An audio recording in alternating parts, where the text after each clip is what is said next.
Hey y'all, Michelle Raza here with the Finding Yourself Book Club.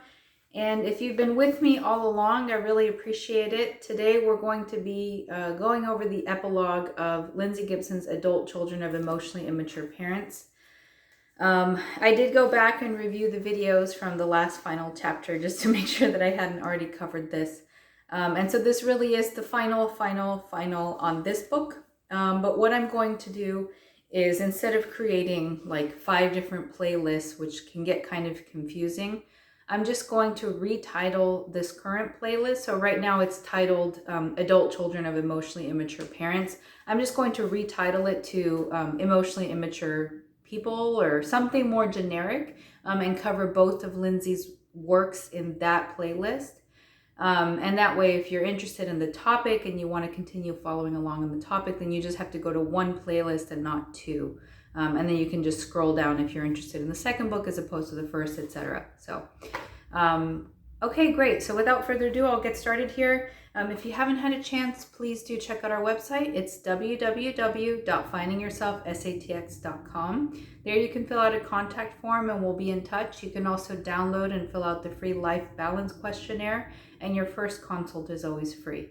And if you can, please do like and subscribe. It really does help us little YouTubers as we're trying to rise up within the community. YouTube used to be different, and now it's much harder to get up into the ranks of people who can actually be compensated for their time.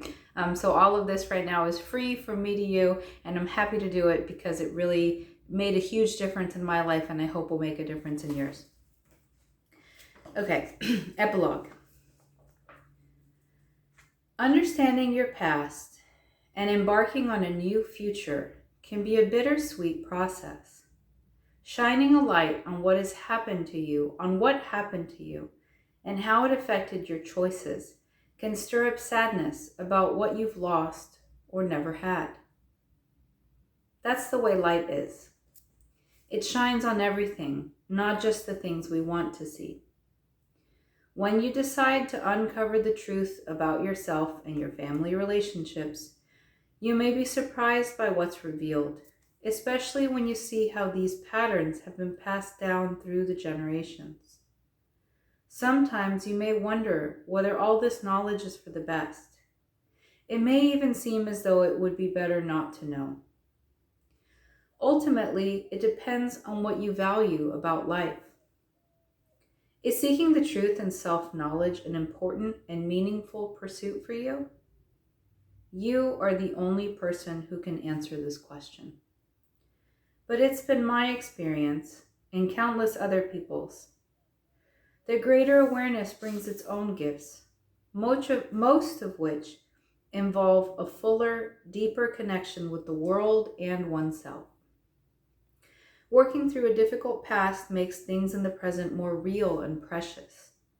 And as you come to understand yourself and your family fully for the first time, you're likely to appreciate life like never before. When you resolve your confusion and frustration about the behavior of emotionally immature people, life feels lighter and easier. My hope is that this book has brought you not only some understanding of yourself and your loved ones, but also some relief and the freedom to live more on the basis of your genuine thoughts and feelings, rather than outdated family patterns.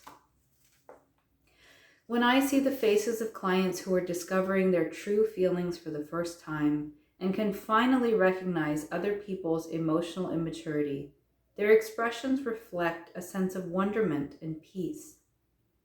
It wouldn't be too much to call it enlightenment. Not one of them would willingly go back to not knowing. With each bit of truth they encounter within themselves, they experience a feeling of self-reclamation. Despite any regrets they may have, an unmistakable sensation of wholeness comes over them, and they feel as if life is starting over from this new point. And it is. People who engage in self-discovery and emotional development get to have a second life, one that was unimaginable as long as they remained caught in old family roles and wishful fantasies. You really do get to start over when you open to a new consciousness of who you are and what's been going on in your life. As one person said, I now know exactly who I am. Others aren't going to change, but I can change. There's no reason you can't have a happy life starting right now. I actually think it can feel more rewarding to give yourself a happy life now as an aware adult than to have always had it from the beginning. To be aware and present at the birth of your new self as an adult is pretty incredible stuff. How many people get to be awake and aware for the emergence of the person they were always meant to be? How many people get to have 2 lifetimes in one? So tell me, is it worth the pain to get to live twice in one life? Are you glad you've chosen the path of awareness? Yes? Me too. So, great work here. I hope you pick up your own copy. In the next series on this playlist, I will move on to the exercises from book 2. I do want to be respectful of Dr. Gibson's copyright, so I'm not going to read the entire book, but I'll cover the exercises. I feel like this book really does help you identify emotionally immature people. We talked about it, right? The emotional person, the driven person, the passive person, and the rejecting person. So she, in this book, talks about parents. In the second book, she moves it over just to be generic, right? People, because their roles with you may be different. They may not be your parents. They may be your romantic partner, someone at work.